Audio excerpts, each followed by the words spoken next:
आमची सुरुवात ही शून्यातून झाली आहे, त्यामुळं काही गमावण्याची भीती आम्हाला तर नाहीच आहे. मग पुढे लाख अडचणी आल्या तरी छोट्या मोठ्या संकटांनी खचून जाऊन माघार घेणाऱ्यांपैकी आम्ही नाही. होय, कारण परिस्थितीनेच आम्हाला तसं बनवले. 2025 हे वर्ष आता संपत आले, पण या वर्षामध्ये आम्ही खूप काही संघर्ष केला, खूप काही कमावलं, काही गमावलं आणि यातूनच शिकत सुद्धा गेलो.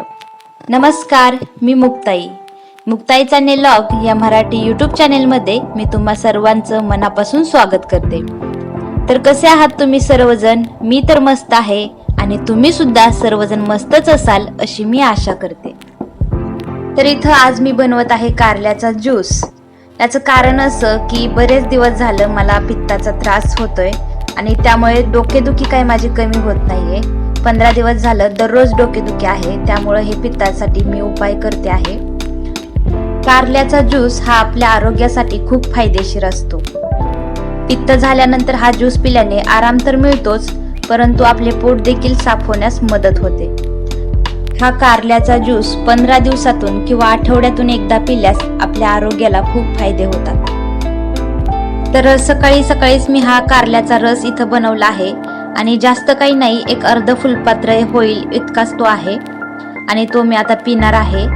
आणि एवढ्या सकाळ बनवायचं कारण असं की हा जो ज्यूस आहे तो आपल्याला सकाळी उपाशीपोटी घ्यायचं असतं आणि त्याच्यानंतर दुसरं काही खायचं नसतं आपल्याला अर्धा तास तरी.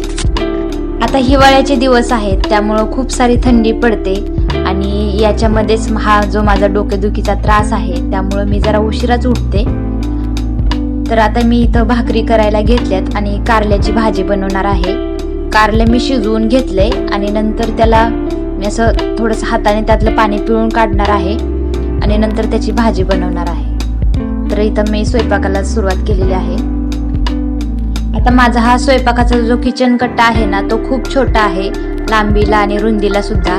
अगदी आपली गॅसची शेगडी बसण्या इतकीच त्याच्यावरती जागा आहे आणि साईडला थोडीशीच जागा राहते शिल्लक.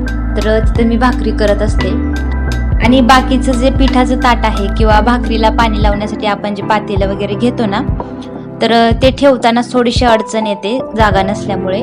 तर असंच ॲडजस्ट करून स्वयंपाक करावा लागतो. तर आज आहे 31 डिसेंबर म्हणजेच 2025 या वर्षातला शेवटचा दिवस.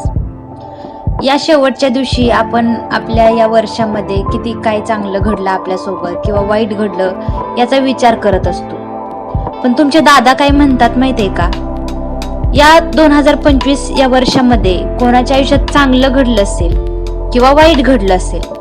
कोणी म्हणेल माझ्यासाठी 2025 वर्ष चांगलं गेलं, तर कोणी म्हणेल माझ्यासाठी 2025 हे वर्ष खूप वाईट गेलं. तर यांचं म्हणणं असं आहे की वर्षाला दोष देत बसायचं नाही. वर्ष काय येत राहतात जात राहतात. जर आपण एखाद्या वर्षी सक्सेस नाही झालो तर लगेच डगमगून जायचं नाही किंवा खचून जायचं नाही. त्यात कुठेतरी आपलेच प्रयत्न कमी पडले असतील असं समजायचं आणि नव्या जिद्दीनं नव्या ऊर्जेनं पुन्हा उभं राहायचं. जसं की वाघ 3 पावले मागं जातो याचा अर्थ असा नाही की तो घाबरला. तो तर तेवढ्याच वेगाने झडप घालून त्याची शिकार मिळवतो. तसंच नाही ना जमलं या वर्षी तर काही हरकत नाही, पुन्हा नव्याने सुरुवात करायचं आणि येणाऱ्या वर्षामध्ये जे आपल्याला मिळवायचंय ते मिळवूनच दाखवायचं. नवीन वर्ष येत राहतात जात राहतात. ऊन सावली, सुखदुःख, संघर्ष, यश, त्याग खूप काही घेऊन येतात. आयुष्यात बदल घडवतात असंच वाटतं ना, पण खरं तर बदल आपल्याला घडवावं लागतात. वर्ष फक्त साक्षीदार असतं आपण केलेल्या संघर्षाचं, त्यागाचं आणि मिळवलेल्या यशाचं. त्यामुळं येणारं वर्ष कसं जाईल याचा विचार करत बसू नका. आपण आपलं कष्ट करत राहायचं, आपल्याला नक्की यश मिळतं बघा. आता आम्ही इकडं या हैदराबादला राहायला येताना तुम्हाला तर माहित आहे, मी मागच्या व्हिडिओत सांगितले की आम्हाला अगदी 500 रुपयापासून सुरुवात करावी लागली होती. साधी बकेट सुद्धा नव्हती आमच्याकडे किंवा ड्रम नव्हता किंवा अशा काहीच वस्तू नव्हत्या आमच्याकडे, तरी सुद्धा आम्ही इथं आमच्या संसाराला सुरुवात केली. आणि हे वर्ष साक्षीदार आहे खरंच आमच्या प्रगतीचं. म्हणजे एवढी काय आम्ही मोठी प्रगती केली नाही, पण यांनी म्हणजेच तुमच्या दादांनी खूप मेहनत केली. अगदी कामाचं ठिकाण खूप लांब होतं तरी पायी चालत येऊन जाऊन स्ट्रगल करून शेवटी त्यांनी एक गाडी विकत घेतली आणि तीच आमच्या घरची ही पहिली लक्ष्मी आहे. आता आमच्यासाठी तर ही खूप आनंदाची आणि खूप मोठी गोष्ट आहे. त्यामुळे हिला आम्ही आमच्या प्रगतीचा पहिला टप्पा मानतो.